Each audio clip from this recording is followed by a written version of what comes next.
بالکل جیسے قرآن میں نے آپ کو بتا دیا بہت اعلیٰ اور بہت برے دو بڑی بڑی مثالیں ہیں نا، اسی طرح ومن الناس میں بھی بہت اعلیٰ اور ومن الناس میں بہت اچھے بھی ہیں۔ سورہ بقرہ میں 5 ومن الناس ہیں،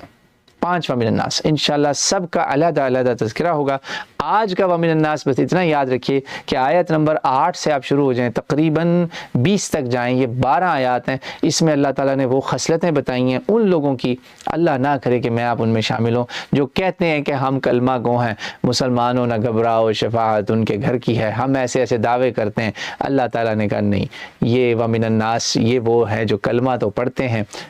مگر یہ مومن نہیں ہے۔ سبحان اللہ، دیکھیں قرآن is for all times, for all places and all people، کہ اتری اس وقت تھی، اس وقت صحابہ کرام ڈر گئے، منافقوں کو پیغام مل گیا کہ توبہ کر لو، تمہارا نام اللہ نے ابھی بھی ریویل نہیں کیا، سمجھ رہے ہیں آپ؟ تو اس لیے بہت سارے منافقین کا ہمیں پتہ ہی نہ چلا، انہوں نے انشاءاللہ کئیوں نے توبہ کر لی ہوگی، الحمد